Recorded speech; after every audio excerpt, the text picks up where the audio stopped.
عليكم ورحمة الله وبركاته.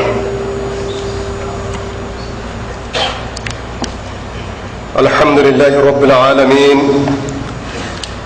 والصلاة والسلام على أشرف الأنبياء والمرسلين وعلى آله وصحبه أجمعين.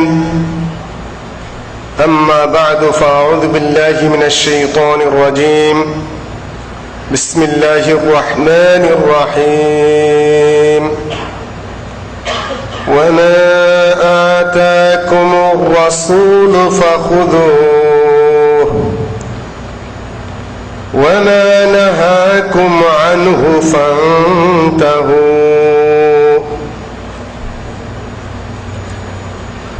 আপনাদের সাথে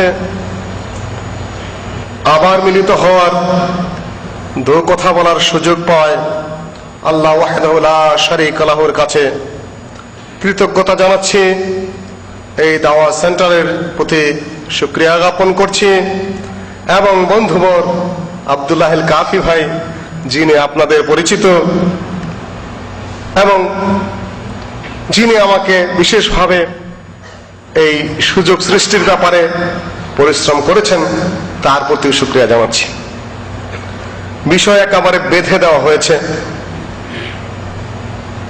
আহলে হাদিস প্রসঙ্গে। বিষয়টা আজকাল টক অফ দ্য ফ্যামিলিও নয়, টক অফ দ্য কান্ট্রি নয়, বা টক অফ দ্য ওয়ার্ল্ড। শুধু পারিবারিক আলোচনা নয়, শুধুমাত্র দেশীয় বা জাতীয় আলোচনা নয়, আন্তর্জাতিক আলোচ্য বিষয়ে রূপান্তরিত হয়েছে। বাংলাদেশের প্রেক্ষাপটে আলোচনাটি অত্যন্ত গুরুত্বে চলে এসেছে। যদিও আল জুবাইলের এই ফাংশনে এরকম একটা নির্ধারিত বিষয় হবে, সেটা কিছুটা অকল্পনীয় ছিল। আহলুল হাদিস কি, কেন, তারা কি চায়? ব্যাপারটা যদি শুধু পলিটিক্যাল পার্টিগত হতো, তাহলে আমি দাওয়া অফিসে এই বক্তব্য দিতে আসতাম না বা সাপোর্টও করতাম না। ব্যাপারটা দ্বীনি, ব্যাপারটা শরঈ, ব্যাপারটা মুসলিম উম্মার সাথে জড়িত। সুতরাং নামের মধ্যে আপনারা কিছুটা আট-ষাট সংকোচন লক্ষ্য করলেও তার ভাব অর্থ, বিষয়বস্তু, ঐতিহাসিক অবসরে এই গুরুত্ব ব্যাপক, বিস্তৃত এবং গুরুত্বপূর্ণ। কোরআনে কারিমে হাদিস শব্দ বহু জায়গায় এসেছে। আল্লাহ পাক বলেছেন, আউযু বিল্লাহি মিনাশ শাইতানির রাজীম, আল্লাহু নাযালা আহসানাল হাদিস। আল্লাহ পাক উৎকৃষ্ট হাদিস নাযিল করেছেন। সেটা কি? আল্লাহু নাযালা আহসানাল হাদিস, সেটা কি? ফামান আসদাকু মিনাল্লাহি হাদিসা। আল্লাহর চেয়ে বেশি সত্য হাদিস আর কার হতে পারে? সেটা কোন হাদিস?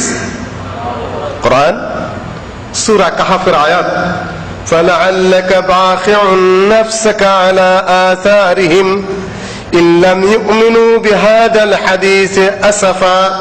হে নবী, তুমি মানুষ দাওয়াত কবুল করছে না, এই জন্য দুশ্চিন্তা করতে করতে একেবারে হতাশাগ্রস্ত হয়ে যাচ্ছ।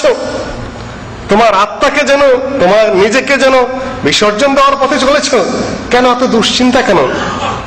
তারা এই হাদিসের উপরে ঈমান আনতেছে না, এই জন্য। এই হাদিস কোন হাদিস? বিহাদাল হাদিসে আসাফা। দুঃখ করতে করতে তুমি শোকার্ত হয়ে পড়েছো, মানুষ ঈমান আনছে না এই জন্য? না, তা তো হতে পারে না। ইন্নাকা লা তাহদি মান আহবাবতা। তুমি যাকে হেদায়েত করতে চাও, সে হেদায়েত নাও তো হতে পারে। আল্লাহ পাক যাতে ইচ্ছা করেন, যাকে ইচ্ছা করেন তাকে হেদায়েত দেন, তুমি আশা করলে নাও হতে পারে। কাজে কোরআনে বহু জায়গায় এই কোরআনকে কি বলা হয়েছে? হাদিস বলা হয়েছে। আর রাসূলের হাদিস, সেটা কি হাদিস? সেটা কাকে বলে? মা উথিরা আনিন নবী সাল্লাল্লাহু আলাইহি ওয়াসাল্লাম কাওলান আও ফি'লান আও তাকরীরা। নবী সাল্লাল্লাহু আলাইহি সাল্লাম থেকে যা বিবরিত হয়েছে, নকল হয়েছে, উম্মতের কাছে পৌঁছেছে, কাওলান সেটা কথা হোক, আও ফি'লান সেটা কাজ হোক, আও তাকরীরান বা তার সম্মতি হোক, আও সিফাতান কিংবা তার গুণ হোক, খিলকাতান কানাত আও খালকিয়্যা তার খিলকাতান খালকিয়্যাতান কানাত আও খুলুকিয়্যা তার সৃষ্টিগত বৈশিষ্ট্য, কপাল কেমন, নাক কেমন, চোখ কেমন, দাড়ি কেমন, এটাই হোক, বা তার সিফাত গুণাবলী, তিনি বিনম্র ভাষী, তিনি মিষ্টি কথা বলতেন, তিনি হাসতেন, মুস্কি হাসি দিতেন, অট্ট হাসি দিতেন না, ইত্যাদিতে তার যে গুণাবলী, তিনি সত্য বলতেন, সেগুলাই হোক, সেগুলা সবই কি আল্লাহ নবীর হাদিস। দুই হাদিসের পার্থক্য কি? একটা হলো দুইটাই ওহী। আউযু বিল্লাহি মিনাশ শাইতানির রাজীম ওয়া মা ইয়ানতিকু আনিল হাওয়া ইন হুয়া ইল্লা ওয়াহয়ুন ইউহা। আল্লাহর নবী যে কথা বলেন সেটা কি তার বানানো কথা, তার ঘরের কথা? না, ওহী ছাড়া তিনি কোনো কথা বলেন না। ইন হুয়া ইল্লা ওয়াহয়ুন ইউহা। দুই ওহীর মধ্যে পার্থক্য আছে।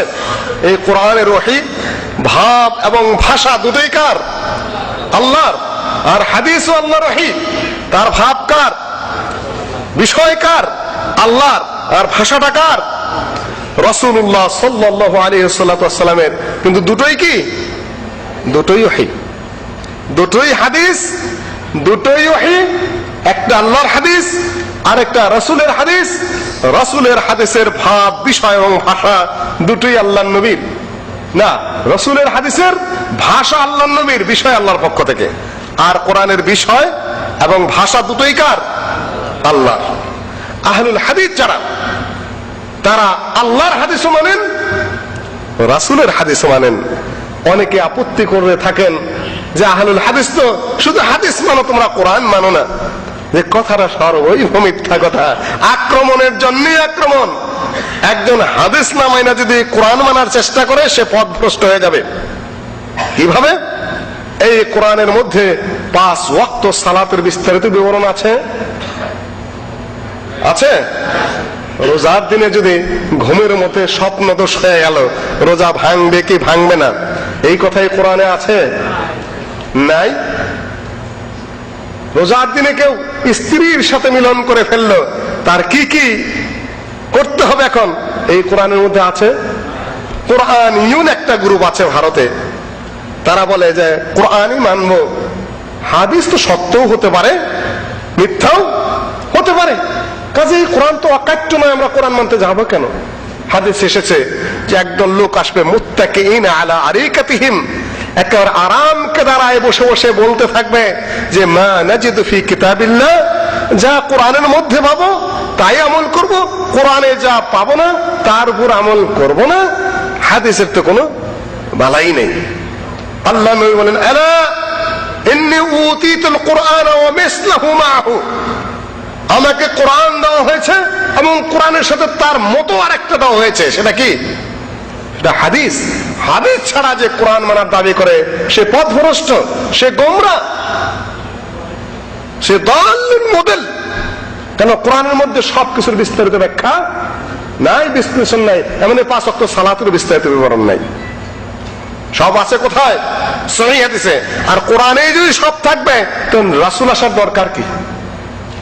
কোরআনে সবকিছুর মৌলিক বিধিবিধান রয়েছে, কিন্তু তার বিস্তারিত ব্যাখ্যা কোথায়? হাদিসে। বিস্তারিত ব্যাখ্যা কোথায়? হাদিসে রয়েছে। কাজেই যে ব্যক্তি হাদিস না মানতে চায়, সে ব্যক্তি পথভ্রষ্ট। কিন্তু যে হাদিস মানতে চায়, সে কোরআন ছাড়া মানতে পারবে? যে ব্যক্তি হাদিস মানবে, যে ব্যক্তি মাথা নাইরা করে, তার মাথায় চুল থাকে। আর যে ব্যক্তি চুল ছাটে, তার মাথায় চুল থাকতেও পারে। যে ব্যক্তি হাদিস মানলো, কোরআন না মানার কোনো প্রশ্নই ওঠে না। আর যে ব্যক্তি খালি কোরআন মানার দাবি করলো সে হাদিস মানলো না, তার কোরআন মানারও প্রশ্ন ওঠে না, কেননা কোরআনে সব বিবরণ নেই। আল্লাহ পাক বলেছেন ওয়ামা আতাকুমুর রাসূলু ফাখুযুহু ওয়ামা নাহাকুম আনহু ফান্তাহু। আল্লাহ নবী তোমাদেরকে যা দিয়েছেন তা তোমরা কি করো? ধরো। আর যা নিষেধ করেছেন তা থেকে তোমরা কি করো? বিরত থাকো। আল্লাহ নবীর কাছেই কোরআন এসেছে, আল্লাহ নবী তার ব্যাখ্যা বিশ্লেষণ করেছেন, আল্লাহ নবী সেটা প্রতিষ্ঠিত করেছেন। আর এইটার বিশ্বাস যারা করেন তারাই কি, এবং যারা আমল করেন তারা আহলুল হাদিস। আহল মানে কি? আহল মানে অর্থ অনেক এসেছে, কোরআনেই বহু অর্থ এসেছে আহলের। আহল মানে হলো বাসিন্দা, আহল মানে হলো যোগ্য, যেরকম আহলুল ইলম বলা হয়, ইলম যোগ্যতা। আহল মানে হলো পরিবার, আহলের বহু, আহল মানে হলো মালিক, বিভিন্ন অর্থে এসেছে। আহলুল হাদিস বলতে বোঝায় যারা আল্লাহর হাদিস রাসূলের হাদিস দুটোরই ধারণ করে, বহন করে, মানে প্রতিষ্ঠার চেষ্টা করে, এবং হাদিসের বিরুদ্ধে যত প্রকার আপত্তি আসবে, যত বিরোধিতা আসবে, যুগে যুগে তার মোকাবেলা করে দৃঢ়তার সাথে কোন ধরনের সংকোচহীন ভাবে তার মুখোমুখি দাঁড়িয়ে যায়। তারা কারা? যারা তাহরিফুল গালি, ইমতিহানুল মুবতিলিন, ইমতিহানুল মুনতাহিলিন ওয়া ইবতাল মুবতিলিন, আর আহলুল বাতিল যারা যুগে যুগে এসেছে, যারা অপব্যাখ্যা করতে চেষ্টা করেছে কোরআন সুন্নাহ, যারা শরীয়তের নামে বিভ্রান্তির সৃষ্টি করতে চেষ্টা করেছে যুগে যুগে, তাদের মোকাবেলায় যারা দাঁড়িয়েছে তারা আহলুল হাদিস। কোনদিন তারা আপোষ করেনি। সম্মানিত উপস্থিতি,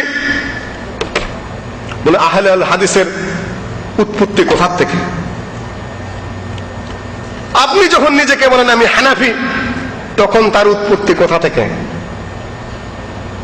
তখন তার উৎপত্তি কোথা থেকে বলুন তো? বলতে পারছেন না? হ্যাঁ, কার নামটা মাথায় আসে?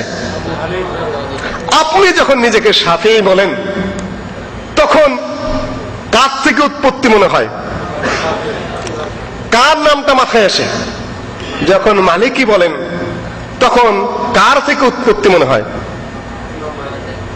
আর যখন আহলুল হাদিস বলেন তখন কার কথা মনে হয়? কোরআন, আল্লাহর হাদিস, রাসূলের হাদিস, কথা শেষ। কোন ব্যক্তির সাথে সম্পৃক্ত না, ডাইরেক্ট আল্লাহর সাথে সম্পৃক্ত, আর আল্লাহর রাসূলের সাথে সরাসরি সম্পৃক্ত। আহলুল হাদিস কোরআন, আল্লাহর হাদিস এবং রাসূলের হাদিস সরাসরি স্পষ্ট হয়ে মানা, মাঝখানে কোনো মধ্যস্থতা নেই। এখন আপনারা বলবেন চার ইমামের সাথে আপনাদের সম্পর্ক কি? খুব ভালো সম্পর্ক। চার ইমামের কেউ বলেন নাই যে আমাদের নামে তোমরা মাযহাব বানাও। ইমাম আবু হানিফা রাহিমাহুল্লাহ বলেছেন ইদা সাহহাল হাদিসু ফাহুয়া মাযহাবি, সহিহ হাদিস যেটা পাবে সেটাই আমার মাযহাব। আর আল্লাহর নবীর কথা যখন পাবে ফাদরিবু কওলি আলাল হায়েত, আমার কথাকে দেওয়ালে ফিকে মেরে দাও। কেন? এত বড় ইমাম, তিনি হাদিসের বিরুদ্ধে কথা বলতে পারেন? অসম্ভব। আমরা ইমাম আবু হানিফার নামে এমন কথা বিশ্বাস করতে পারি না, এবং বাস্তবেও না। হাদিস তিনি যেটা পেয়েছেন মেনেছেন, মানার নির্দেশ দিয়েছেন। যেটা তিনি পাননি সেটা বলেছেন যখন পাবে তখন তোমরা মানবে, পরিষ্কার কথা। এই জন্য যদি আপনারা হেদায়েত খুলেন তাহলে দেখবেন কি সাহেবান, শাইখান, তারফান, আলেম ওলামা কিছু আছেন মনে হচ্ছে। শাইখান মানে কি? কারা কারা? ওটা তো হাদিস শাস্ত্রে, ফিকহ শাস্ত্রে শাইখান কে কে? ইমাম আবু হানিফা রাহিমাহুল্লাহ, আর তার প্রধান ছাত্র, বড় ছাত্র কে? ইমাম আবু ইউসুফ। দুইজন মিলে শাইখান। আর সাহেবান মানে কি? ইমাম আবু হানিফা রাহিমাহুল্লাহর দুই ছাত্র কে? ইমাম আবু ইউসুফ আর ইমাম মুহাম্মদ। আর তারফান মানে কি? তারফান ইমাম আবু হানিফা এবং ইমাম মুহাম্মদ যদি কোন রায়ে এক হয়ে যান দ্বিতীয় ছাত্রের সাথে, সেটা হলো কি? তারফান। হেদায়েত খুললে দেখবেন কি ইলাইহি যাহাবা শাইখান ওয়া ইলাইহি যাহাবা তারফান ওয়া ইলাইহি যাহাবা সাহিবান, তাই না? ওয়া বিহি ইফতা ওয়া আলাইহি আল ফাতওয়া। ইমাম আবু হানিফা রাহিমাহুল্লাহর সাথেই তার ছাত্রদের বিরোধ হয়েছে। ইমাম আবু হানিফা ইমাম আবু ইউসুফ একদিক রায়, ইমাম মুহাম্মদের রায় আরেক দিকে, ইমাম মুহাম্মদ ইমাম আবু হানিফার রায় একদিকে, ইমাম আবু ইউসুফের রায় আরেক দিকে। তার ছাত্রকে তার তাকলিদ করেছেন তাহলে? হেদায়ের মধ্যে এইভাবে লেখা আছে, কখনো না। এই জন্য আল মানখুলে ইমাম গাজালি বলেছেন ওয়াকাদ খালাফা সাহিবাহুমা ফি থুলুসাই মাযহাবিহি। ইমাম আবু ইউসুফ এবং ইমাম আবু মুহাম্মদ তার উস্তাদ ইমাম আবু হানিফার যত মাসআলা আছে তার 3/2 ভাগ মাসআলাতে ইমামের সাথে বিরোধ করেছেন। কত ভাগের? 3/2 ভাগ মাসআলাতেই ইমাম আবু হানিফার 2 শিষ্য বিরোধিতা করেছেন ইমাম সাহেবের। এবং ইমাম সাহেব বলেছেন ইয়া ইয়াকুব লা তুকাল্লিদনি। ইমাম আবু ইউসুফের নাম হলো ইয়াকুব, আমার অন্ধ অনুকরণ করবে না। কেন আজকে একটা দলিল পেলে আমি আজকে বলি, পরের দিন আবার আরেকটা দলিল পেলে আমি ঘুরাইতে বাধ্য হই, এবং এটাই বাস্তব কথা। কেন দলিল তখন জমা ছিল না, বুখারীও জমা হয় নাই, মুসলিমও জমা হয় নাই, আবু দাউদও না, নাসাইও না, তিরমিজিও না। হাদিস তখন বিক্ষিপ্ত বিভিন্ন প্রদেশে, কিছু কিছু জমা হয়েছে মাত্র। কাজে যখনই সহিহ হাদিস পাওয়া যায় তখনই সহিহ হাদিস ধরো, এটাই কথা। সম্মানিত উপস্থিতি, কাজে আমাদের সম্পর্ক ইমামদের সাথে অত্যন্ত শ্রদ্ধাপূর্ণ। ইমামদেরকে আমরা অন্তরে অন্তঃস্থলতে শ্রদ্ধা করি, অনেক উপরের মানুষ তারা, কিন্তু ইমামদের অন্ধ অনুকরণ আমরা করি না। ইমাম সাহেব বলেছেন, সুতরাং ওইটাই মানতে হবে। যত সহিহ হাদিস আমি পাবো একটাও মানবো না, খালি এড়ায়া চলবো, না হলে ব্যাখ্যা বিশ্লেষণ করবো, না হলে ঘুরাইতে থাকবো, না হলে একটা টিকা দেয়া দিব নিজ দেয়া। না, আহলে হাদিস এটা করে না, আহলে হাদিস এটা করে না। এটার নামে হলো তাকলিদ। আমি বোধহয় পরেরটা আগে নিয়ে এসেছি। সম্মানিত উপস্থিতি, সব ইমামকে আমরা শ্রদ্ধা করি, কিন্তু কারো অন্ধ অনুকরণ করি না। অন্ধ অনুকরণ যদি করি তাহলে সেটা নবী মুহাম্মদ সাল্লাল্লাহু আলাইহি ওয়াসাল্লামের করি। সম্মানিত উপস্থিতি, কয়েকটি ভিত্তির উপর আহলে হাদিসের বিশেষ পরিচয় তুলে ধরা যেতে পারে। 1 নম্বর হলো তাওহীদ। তাওহীদ কি? তাওহীদ, তাওহীদের অর্থ কি? বাদ নয়, তর্জমা রাইট করে নেন। একত্ববাদ, আর ইংরেজি তর্জমা হলো মনোথিজম। ইজম এবং বাদ, বাদ এবং ইজম কে বানায়? মানুষে বানায়। আল্লাহর একত্বকে মানুষে বানিয়েছে না, এটা আল্লাহ পাক নিজে জানিয়ে দিয়েছেন। কোথায়?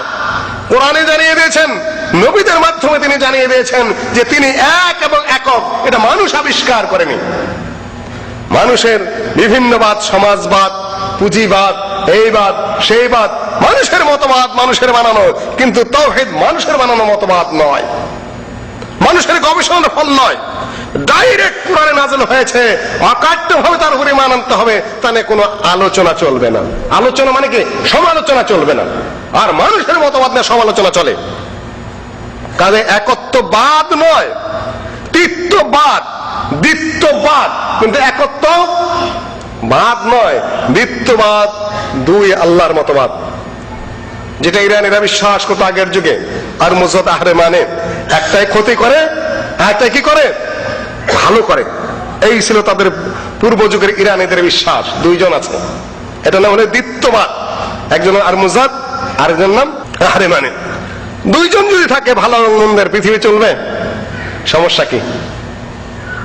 একজন বলবে আমি রাত বানাবো, আরেকজন বলবে আমি দিন করব। একজন বলবে আমি একে বাঁচাবো, আমি বেটা তুমি বাঁচাবো, আমি এর মারবো।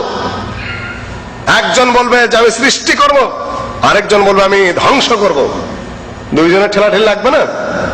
কাজে দ্বিতীয়বাদ হলো ভ্রান্ত মতবাদ। আল্লাহ পাক বলেন লাউ কানা ফীহিমা আলিহাতান ইল্লাল্লাহ লা ফাসাদাতা।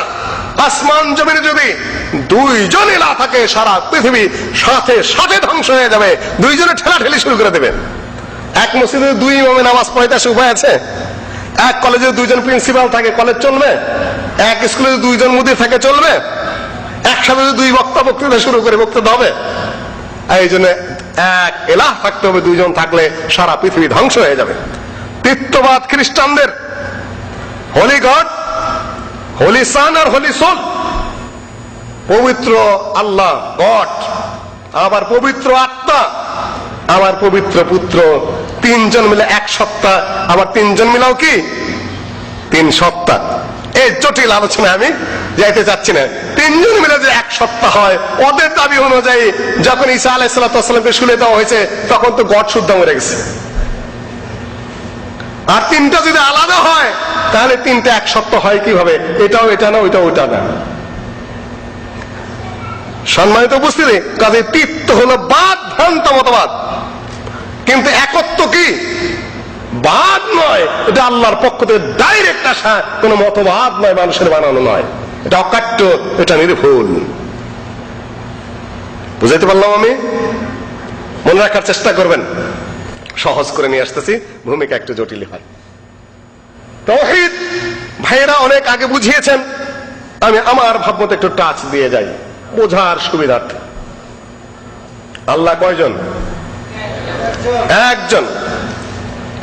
তার অস্তিত্বে তিনি এক। অস্তিত্ব কাকে বলেন?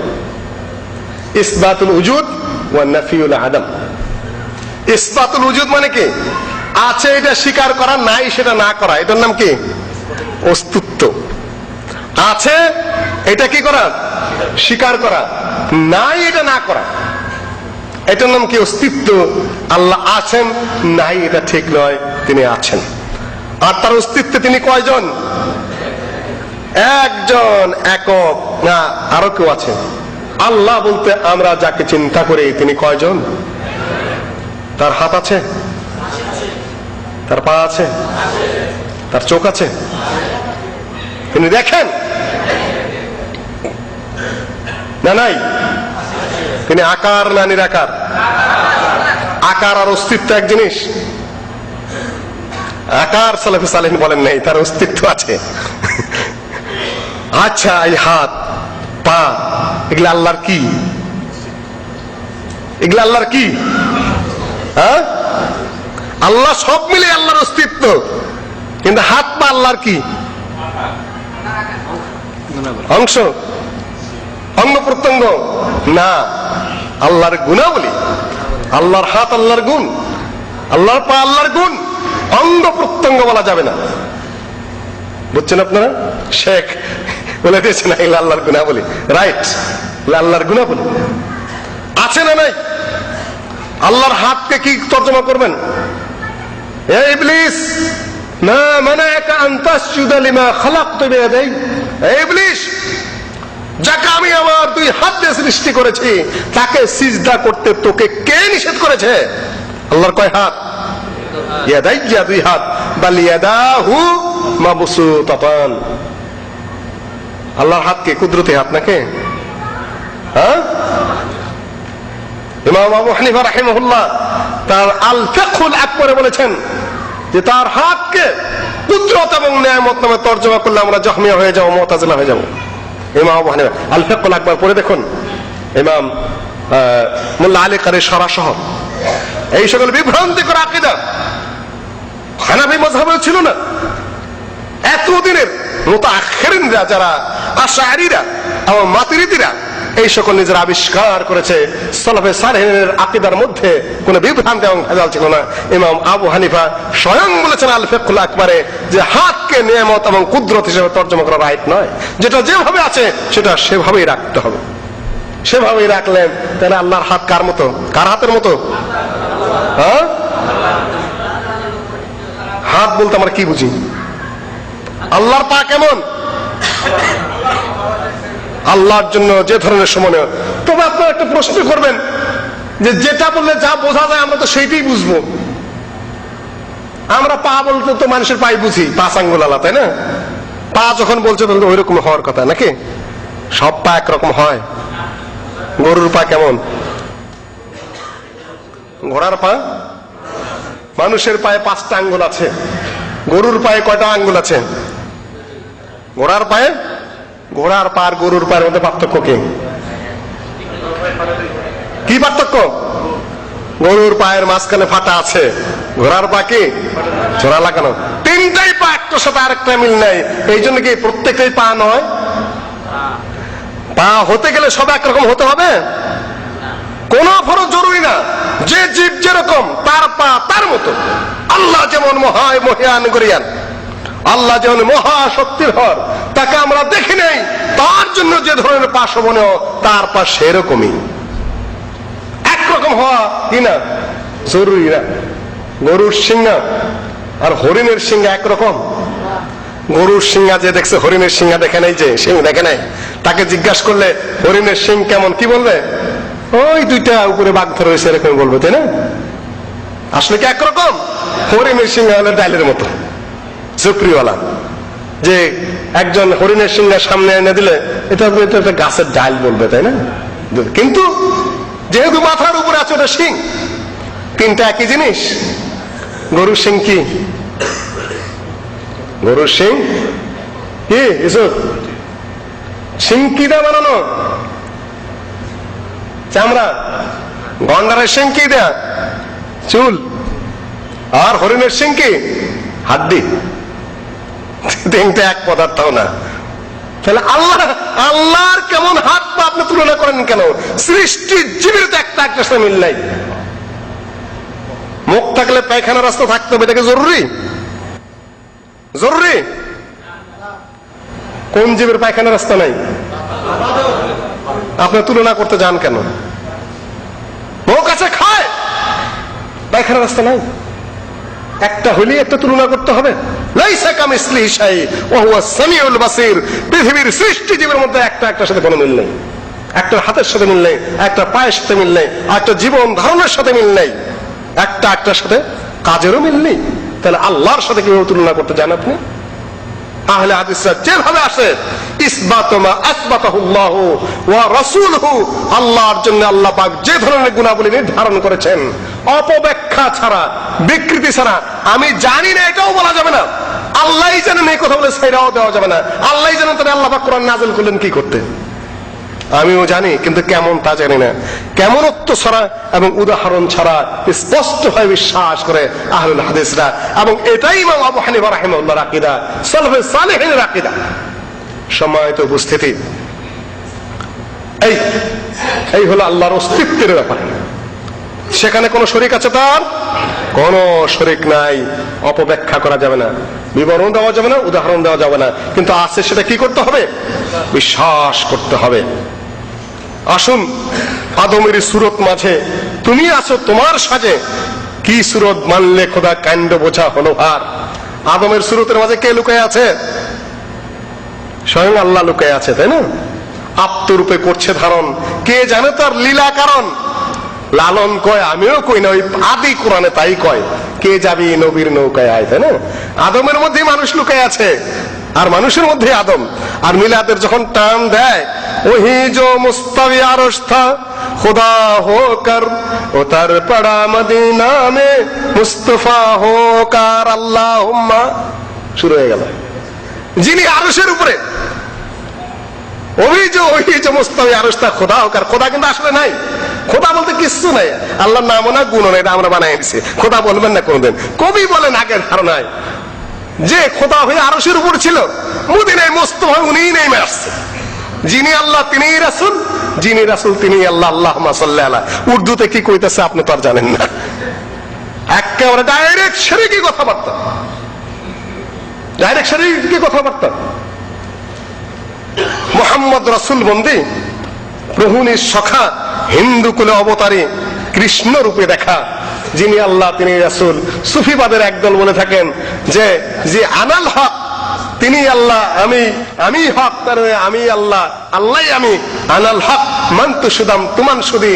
এমনি মনসুর হাল্লাজ বলতেছে, ইয়াবুদুনি ওয়া আবুদুহু ওয়া ইয়াসজুদুনি ওয়া আসজুদুহু। তিনি আমার ইবাদত করেন, আমি তার ইবাদত করি, তাকে আমি সিজদা করি, তিনি আমাকে সিজদা করেন, তিনি আমি তিনি। এখানে গিয়ে আনাল হক হয়ে যায়, ফানা ফিল্লাহ হয়ে যায়, বান্দার আল্লাহ এক হয়ে যায়, দুইজনের অস্তিত্বের কোনো পার্থক্য থাকে না। আল্লাহর সত্তার সাথে সৃষ্টির সত্তা মিশিয়ে দেয় সুফিবাদ। আহলে হাদিস এটা বিশ্বাস করে না। আসুন,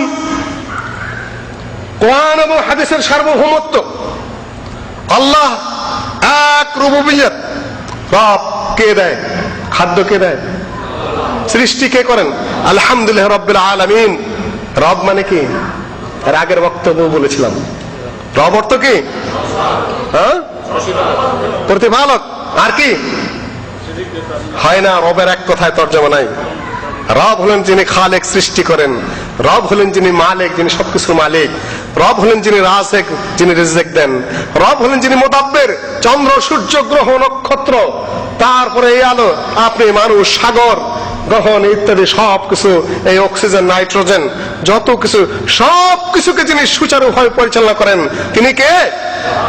তিনি রব। সবকিছু যিনি দেন, যিনি পালেন, যিনি নিয়ন্ত্রণ করেন, তিনি কে? রব। চন্দ্র এবং সূর্যকে তার নিজস্ব গতিপথে কে চালায়? এই চালানোর নামই রুবুবিয়ত। আপনাকে রিজিক কে দেয়? রুবুবিয়ত না বহুত লম্বা আলোচনা ছিল, আমি করতে যাব না। কে করেন সবকিছু? কয়জনে করেন? কয়জনে? কিন্তু বিভিন্ন ধর্মে বিভিন্ন মত আছে। এই কথাটা আমি বহু জায়গায় বলি, আজকে ওটা আছে দিয়ে যাব। রুবুবিয়তের মধ্যে কারো ভাগ আছে? সন্তান কে দেয়? বাংলাদেশে কে দেয়? হ্যাঁ, হুজুর সাইদাবেদের হাতে আল্লাহ পাক সন্তান দেওয়ার দায়িত্ব দিয়ে দিয়েছে, তাই না? বিপদ মুক্তি কে দেয় বাংলাদেশে? হ্যাঁ, এক এক সময় এক একজন দেয়। কখনো সদর শাহজালালের মাজার থেকেও আসে, তাই না? কখনো চিটাগাং গাউসুল আজম কি মাঝবানের ওখান থেকেও আসে, কখন আজমির থেকেও আসে, তাই না? আল্লাহ পাক দায়িত্ব ছেড়ে দিয়েছেন ওখানে, নাকি ভাগ করে দিচ্ছেন। হিন্দু ধর্মে এই দায়িত্বটা ভাগ করে দেওয়া আছে। অধিকাংশ জায়গাতে আমি এটা বলি বোঝার সুবিধার্থে, তাই না? আল্লাহ রুবুবিয়ত দেখলাম, খালেক তিনি সৃষ্টি করেন একা, এই ব্যাপারে সব ধর্ম একমত। ওয়ালা ইন সাআলতাহুম মান খালাকাস সামাওয়াতি ওয়াল আরদ লা ইয়াকুলুন্না আল্লাহ। তুমি যদি জিজ্ঞাসা করো মক্কার কাফেরদেরকে আসমান জমিন কে সৃষ্টি করেছেন, কে বলবে? কি বলবে? আবু জেহেল, উতবা, সাইবা সবাই বলবে এক আল্লাহ সৃষ্টি করেছেন। কিন্তু দেব দেবীদেরকে ভাগ করে দিছে দায়িত্ব। হিন্দুরাও এক ব্রহ্মে বিশ্বাস করে, কিন্তু তাদের ধারণা লক্ষ্মীর কাছে খাদ্যের দায়িত্ব, কাজে লক্ষ্মীর পূজা করে খাদ্যমন্ত্রী। আর সরস্বতীর কাছে, বিনা পানি মাতার কাছে শিক্ষা, সংস্কৃতি এবং সঙ্গীতের দায়িত্ব দেওয়া আছে। আশ্বিন কার্তিক মাসে কি করে? মূর্তি বানায়, পূজা করে, তারপরে গচ্ছ গচ্ছ পরম স্থানং সস্থানং পরমেশ্বরী বলে তারপরে আবার নিজের পানির মধ্যে ডুবায় বিদ্যার জন্য। কেন? স্বয়ং ভগবান এর কাছে এই দায়িত্বটা দিয়ে দিছে। মা দুর্গার হাতে দায়িত্ব কিসের? শান্তি রক্ষা, নিরাপত্তা রক্ষার স্বরাষ্ট্র মন্ত্রণালয়ের দায়িত্ব। কাজেই কেননা মা দুর্গা ভারতে মহিষাসুরকে হত্যা করে ভারতে নিরাপত্তা প্রতিষ্ঠা করেছিলেন। সুতরাং মা দুর্গার মূর্তি বানায় যদি ভগবানের কাছে চাওয়া হয়, পৃথিবীতে কি হবে? নিরাপত্তা এবং শান্তি নাজিল হবে, তাই না? এটা হলো হিন্দুদের বিশ্বাস। হিন্দুরা তো ভগবানে বিশ্বাস করে, মক্কার কাফেররা আল্লাহকে বিশ্বাস করতেন, আমরা মুসলমানরা আল্লাহকে বিশ্বাস করে। হিন্দুরা কি কারণে মুশরিক হলো আর আমরা কি কারণে মুমিন? ভাই, আমিও বিশ্বাস করি যে হুজুর সাইদাবাদে পুত্র দেওয়ার দায়িত্ব পাইছেন, সন্তান দেওয়ার। আমি বিশ্বাস করি যে মাইজ ভান্ডারে কিছু দায়িত্ব দেওয়া আছে উপর থেকে। আমি বিশ্বাস করি আজমেরে কিছু দায়িত্ব দেওয়া আছে। হিন্দু বিশ্বাস করে যে একাই তিনি সৃষ্টি করেছেন, তবে তিনি দায়িত্ব কিছু ভাগ শাক করে দিচ্ছেন। ওরাও ওই মূর্তির মাধ্যমে ওনার কাছে চায়, আমরাও পিশাবের মাধ্যমে, কেউ কবরের মাধ্যমে ওনার কাছেই চাই। তাহলে দুইজনের মধ্যে পার্থক্য কোন জায়গায়? আল্লাহ পাক বলেন, আলা লিল্লাহিদ দীনুল খালিস ওয়াল্লাযীনা ইত্তাখাযু মিন দুনিহি আউলিয়া মা না'বুদুহুম ইল্লা লিয়ুকাররিবুনা ইলাল্লাহি যুলফা। আল্লাহর জন্য দিন হলো কি? নির্ভেজাল, অকাট্য, পরিষ্কার দিন, মধ্যস্থতার কোনো অবকাশ নাই সেখানে। এইখানেই মুসলমানের মধ্যে আর অন্যের মধ্যে পার্থক্য। ওয়া মা ইউমিনু আকতারুহুম বিল্লাহ ইল্লা ওয়া হুম মুশরিকুন। যত মানুষ আল্লাহর উপর ঈমান আনে তার অধিকাংশ কি করে? আল্লাহর সাথে শিরক করে। এই জায়গায় দেয় তাহলে কয়জনে? একজনে। কোনো ভাগ আছে না। তাহলে পাবে কয়জনে? পাবে কয়জনে? একজনে পাবে না, তার সাথে আরো শরীক থাকবে। বাবায় পাবে কিছু, খাজায় পাবে কিছু, হুজুরে পাবে কিছু, কবরে পাবে কিছু, মাজারে পাবে কিছু, আল্লাহ পাবে কিছু, নাকি? কোন কবরওয়ালা আপনাকে জীবন দিছে? কোন পিশাব আপনার মৃত্যু দিতে পারে? কোন পিশাব আপনার রিজিকের ব্যবস্থা করেছে? কোন বুজুর্গ আসমান জমির সৃষ্টি করেছে? না এই বুজুর্গকে আল্লাহ পাক সৃষ্টি করেছেন? আল্লাহ পাক বলেন লা তাসজুদু লিশ-শামসি ওয়ালা লিল-কামার ওয়াসজুদু লিল্লাহিল্লাযী খালাকাহুন। চন্দ্র সূর্যকে সিজদা করবে না। সিজদা করবে কাকে? যিনি চন্দ্র সূর্যকে সৃষ্টি করেছেন তাকে। স্রষ্টার জন্য সিজদা হবে, স্রষ্টার জন্য ইবাদত হবে, স্রষ্টার কাছে দোয়া হবে, স্রষ্টার জন্য রুকু হবে, স্রষ্টার জন্য দাঁড়ানো হবে, স্রষ্টার জন্য তওয়াফ হবে, স্রষ্টার জন্য যাকাত হবে, তার জন্য ভয় হবে, তার কাছে আশ্রয় প্রার্থনা হবে, তার কাছে বিপদ মুক্তি হবে, তার নামে মান্নত হবে, তার নামে সব হবে। যেহেতু তিনি একা করেন, তিনি একাই পাবেন, পৃথিবীর কেউ কিছু করার ক্ষমতা রাখে না। সুতরাং পৃথিবীর কেউ কিছু আমার কাছে পাবেও না, জীবিতও না, মৃতও না। আর এটার বিশ্বাসের নামই হলো শিরক। যেটা করে হিন্দুরা শিরক হয়েছে, আর ওইটা করে আপনি মুসলমান থাকবেন? আপনি তো বড় ভালো পজিশনে আছেন, তাই না? নেতায় চুরি করলে চোর না, আর গরিব মেশে চুরি করলে খালি চোর, তাই না? আপনি যদি মুসলমান নাম নিছেন, 20,000 কোটি টাকা চুরি করে উন্নয়ন খাত থেকে নেতারা। আমেরিকার ক্রিস্টান রোকা ওয়ার্ল্ড ব্যাংকের তিনি এসে বললেন অর্থমন্ত্রীর সামনে, অর্থমন্ত্রী বলে আপনাদের দেশে চুরি হয়, আমরা গরিব দেখালে আমাকে দোষ দেন। তার মানে স্বীকার করে নিলেন যে আমরা চুরি করি। 20,000 কোটি টাকা উন্নয়ন খাত থেকে চুরি। তো ওনার তার জীবনে ধরা পড়বেন না, ধরা পড়বে কবুতর সুরা, ডিম সুরা। কাজে আপনার মুসলমান ভালো মানুষ, যত শিরক করেন আপনার ভালো খাঁটি মুসলিম মুমিন। मगर मुमिनों के लिए है कुशादा है राहे, पूजे शौक से जिसको चाहे, नबियों को चाहे इला कर दिखाए, इमामों का रुतबा नबी से बढ़ाए, शहीदों से जा जाके मांगे दुआए, ना तौहीद में कुछ खलल इससे आए, न इस्लाम बिगड़े न ईमान जाए। কিচ্ছু না, তাওহীদ। এই পর্যন্ত আমি তাওহীদ রাখলাম, শেষ। 2 নম্বর আসুন, কিতাব এবং সুন্নতের সার্বভৌমত্ব। তাওহীদের ক্ষেত্রে আহলে হাদিসের কোনো আপোষ নাই। একটা আহলে হাদিস খুঁজে পাবেন না যে সামান্যতম শিরক করে কোনোদিন, জন্মের থেকেই শেখা ওঠে। তাবিজ কবজ কোনো আহলে হাদিসের গলায় পাবেন না। তাবিজ শিরক না সুন্নত ভাই? মৌলবীদের ব্যবসায়ী তো তাবিজ, তাই না? মানে আল্লাহ কা তামিমাতান ফাকাদ আশরাক। যে ব্যক্তি তাবিজ লটকালে সে শিরক করলো, যদি তার মধ্যে শিরক থাকে সেটা স্পষ্ট শিরক, কোনটা বিদআত।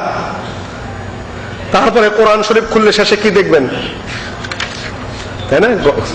নকশা আছে, তাই না? এই আয়াতের নকশা, তাই না? 5 মাসের চোখের মতো, তাই না? মাকড়সার জালের মতো বিভিন্ন ধরনের নকশা। আর বিসমিল্লাহর মান কত? 786। এইটা যদি গলায় বাঁধেন স্বপ্ন দোষ হবে না। এইটা যদি বাচ্চার হাতে বাঁধেন, বাচ্চা বিছানায় পেশাব করবে না। এইটা যদি আপনি মাজায় বাঁধা কোর্টে যান, হাকিম সাহেবের মন দরদ নরম হয়ে যাবে, আপনি মামলায় জিতে যাবেন, তাই না? ভাইও হারাম। কোরআন শরীফের নকশা কিসের মান নির্ণয় করতে কে বলেছে আপনাকে? সূরা বিসমিল্লাহির রহমানির রহিম বদলে যদি 786 করে কোরআন তেলাওয়াত শুরু করেন, কোরআন তেলাওয়াত হবে? আল্লাহ নবী মান বাই করছে না আল্লাহ বলেছে? আপনি বেদাতি খামাখা কোরআনের সংখ্যার মান বাই করে খামাখা বুজুর্গের প্রচার করতেছেন। শিরকের ব্যবসা আমাদের দেশে খুবই জমজমাট। এই আলোচনা আমি আর দীর্ঘস্থায়ী করতে চাই না। আমি এখন আসুন, কিতাব এবং সুন্নতের সার্বভৌমত্ব আহলে হাদিসের একটা বড় নীতি। কিতাব এবং সুন্নত, কোরআনে যদি কোনো কিছু পাওয়া যায় তার বিরুদ্ধে যাওয়ার অধিকার কারো আছে? হাদিসে যদি কিছু পাওয়া যায় তার বিরুদ্ধে যাওয়ার কারো অধিকার আছে? পেছাপেছি করার কোনো অধিকার আছে? ঘোরানোর কারো কোনো অধিকার আছে? আল্লাহ নবীর হাদিস যদি পাওয়া যায়, কেউ তার বিরোধিতা করতে পারবে? সাহাবাদের মধ্যে বিরাট আলোচনা হচ্ছে আল্লাহ নবীর ইন্তেকালের পরে খলিফা কে হবেন। সোমবার ইন্তেকাল, বুধবারে দাফন। কেউ বলছে আনসারের থেকে হবে, কেউ বলছে মুহাজির থেকে হবে। 3 দিন চলে যাচ্ছে। হযরত আবু বকর রাদিয়াল্লাহু তাআলা আনহু বললেন আল আইম্মাতু মিন কুরাইশ। আল্লাহ নবী বলেছেন বিতর্ক যখন হবে, যখন অন্য যোগ্য লোক যদি কুরাইশের মধ্যে পাওয়া যায়, তিনি কি হবেন? তিনি খলিফা হবেন। পুরা মাঠ স্তব্ধ, নীরব, কোনো কথা নেই। হযরত ওমর হাত বাড়িয়ে দিলেন, গোটা কম আল্লাহ নবীর হাদিসের সামনে সারেন্ডার করে। হযরত আবু বকর খলিফা, কোনো কথা নেই আর। যতক্ষণ হাদিস নাই বিতর্ক আছে, যখন হাদিস আছে তখন কি সারেন্ডার। দ্বিতীয় কোনো কথা নাই। আইয়াকুন লাকুমুল খিয়ারাতু মিন আমরিহিম, তাদের নিজেদের কোনো ইখতিয়ার নাই। ফালা ওয়া রাব্বিকা লা ইউমিনুন হাত্তা ইউহাক্কিমুকা ফিমা শাজারা বাইনাহুম সুম্মা লা ইয়াজিদু ফি আনফুসিহিম হারাজাম মিম্মা কাদাইত ওয়া ইউসাল্লিমু তাসলিমা। পরিষ্কার কথা, অতক্ষণ পর্যন্ত ওই লোক মুমিন না। ফালা ওয়া রাব্বিকা লা ইউমিনুন হাত্তা ইউহাক্কিমুকা ফিমা শাজারা বাইনাহুম, তোমাকে যতক্ষণ পর্যন্ত তাদের বিতর্কের একক ফয়সালাকারী বলে মেনে না নেয়, তারপর মনের মধ্যে সামান্যতম দ্বিধা সংকোচ রাখা যাবে না। পরিষ্কার কথা। আল্লাহ নবীর হাদিস সামনে আসলো, সহিহুল বুখারীতে হাদিস পড়া হচ্ছে, আমি এই মযহাবের, উনি ওই মযহাবের, তিনি ওই মযহাবের, কোনটা মানবেন? কোনটা? না বলবেন যে ওটা তো ওহাবিদের কথা, আহলে হাদিস বললেন কেন? আহলে হাদিস মানে হাদিসের আহাল পড়ছে ওদের, ওহাবিদের কথা, ওরা তো পথভ্রষ্ট হয়ে গেছে, গোমরা হয়ে গেছে, লা মযহাবি। এগুলা বললে আল্লাহ নবীর সামনে চলবে? তারা বলবো আমাদের ইমাম সাহেব কম বুঝে, ও আইসে এই যুগ বেশি বুঝে, না আমাদের ইমাম সাহেবরা বেশি বোঝেন। বহু কথার প্যাচ পারতে থাকবে, পেঁচাইতে থাকবে, কিন্তু একবারও বলবে না হাদিসটা সহিহ, আল্লাহ নবীর কথা, এটা সহিহুল বুখারী এসেছে, সহিহুল বুখারীর উপরে উম্মত মুত্তাফিক হয়েছে, ভাই এখানে এই দিলটা শান্তি, ভাই এটার উপর আমল করো, এই কথাটা মুখ দিয়ে আমাদের বের হবে না। বরঞ্চ সহিহুল বুখারীর উপরে আক্রমণ। ডক্টর গালিব সাহেবের একটা বই লিখেছেন শেষের দিকে, হাদিসের প্রামাণিকতা, বইটা পড়বেন, অত্যন্ত গুরুত্বপূর্ণ। হাদিস কিভাবে মানুষে পেঁচায়, অথচ হাদিসের উপর আমল করারই প্রয়োজন ছিল। ইমাম বুখারী এবং মুসলিমের উপর আপত্তি উত্থাপন করার দুঃসাহস দেখাচ্ছে এই যুগের লোকেরা। শাহুলিল্লাহ বলেন, ওয়া আম্মা সাহিহান ফাকাদ ইত্তাফাকাল মুহাদ্দিসুন আলা আন্না জামিআ মা ফীহিমা মিনাল মারফু'আল মুত্তাসিল সাহিহুন বিল কাত' ওয়া আন্নাহু মা ইউহাওবিনু আমরাহুমা ফাহুয়া মুবতাদিউন মুত্তাবিউন গায়রা সাবিলিল মুমিনিন। উম্মতের ইজমা হয়েছে, যেটা সহিহুল বুখারী এবং মুসলিমের মধ্যে সনদ সহকারে যে কয়টা হাদিস আছে তার প্রত্যেকটাই অকাট্য সত্য, এবং যে ব্যক্তি বুখারী এবং মুসলিম নিয়ে কথা বলবে সে বিদআতি এবং মুমিনদের পথে অন্য পথ ধরেছে, সঠিক পথের উপর সে টিকে নাই। হুজ্জাতুল আল বালিগার প্রথম খণ্ডের শেষের দিকে দেখুন, আহলুল হাদিস মনে করে সহিহ হাদিস পাওয়া গেলে তারা অন্য কিছু মানেন না। কিতাব এবং সুন্নতের সার্বভৌমত্ব। একটা কথা বলি, টাইম খুব দ্রুত আমার শেষের দিকে চলে যাচ্ছে। ইবনে ওমর রাদিয়াল্লাহু তাআলা আনহু, লা তামনাউ মা আল্লাহিল মাসাজিদ, মহিলাদের ঘরে সালাত আদায় করা উত্তম, কিন্তু মসজিদে যদি আসতে চায় তাহলে তোমরা তাদেরকে বাধা দিও না। তার এক ছেলে বললেন, আব্বা এটা তো আগের যুগে ছিল, এখন ফিহিম দাখাল, তিরমিজিতে কাহিনীটা এসেছে, জামে তিরমিজিতে ফিহিম দাখাল। আজকাল তো ওরা নামাজ আদায় করতে আসে না, খালি গল্প করতে আসে, ওরা একটু আবহাওয়া চেঞ্জ করতে আসে। ইবনে ওমর রাদিয়াল্লাহু তাআলা আনহু এমন রাগান্বিত হলেন যে আমি আল্লাহর নবীর হাদিস বলছি আর বড় তুই যুক্তি উপস্থাপন করছস। জীবনের শেষ দিন পর্যন্ত এই ছেলের সাথে কথা বলেন নাই, কেননা আল্লাহর নবীর হাদিস উত্থাপনের পরে তার নিজের কথা উত্থাপন করেছে। তামাত্তু হজ নিয়ে কথা উঠল, তামাত্তু হজ নিয়ে কথা উঠল যে আল্লাহর নবী তামাত্তুকে পছন্দ করতেন। তিনি বলেছেন, লাউলা আন্নী সুকতুল হাদিয়া লা আহলালতু, আমি যদি একের মদিনা থেকে কুরবানির জানোয়ার নিয়ে না আসতাম তাহলে আমি কিরান করতাম না, তামাত্তু করতাম, ইহরাম ছেড়ে দিতাম, তারপরে আবার আমি ইহরাম করে মিনার দিকে চলে যেতাম। সহিহুল বুখারীতে এসেছে। একজন উত্থাপন করলেন, এটা তো আপনি বলতেছেন ঠিকই, কিন্তু হযরত ওমর, হযরত আবু বকর ওনারা তো ইফরাত পছন্দ করতেন। ইবনে আব্বাস রাদিয়াল্লাহু তাআলা আনহু রেগে গিয়ে বললেন, ইউশিকু আন ইয়ানজিলা আলাইকুম মিনাস সামাই আন তানজিলা আলাইকুম মিনাস সামাই হিজারা আকুলু আলা রাসূলুল্লাহ সাল্লাল্লাহু আলাইহি সাল্লাম ওয়া আনতুম তাকুলুনা ক্বালা আবু বকর ওয়া উমর। আসমান থেকে তোমাদের উপর পাথর বর্ষিত হবে, কসম নাযিল হবে। আর আল্লাহর নবী বলেছেন, আর তোমরা আল্লাহর মোকাবেলায় আবু বকর বলেছেন এবং ওমর বলেছেন এই কথা বলার স্পর্ধা দেখাচ্ছ, খবরদার। এখন আপনারা বলবেন হযরত আবু বকর এবং ওমরকে আল্লাহর নবীর বিরুদ্ধে ছিলেন নাকি?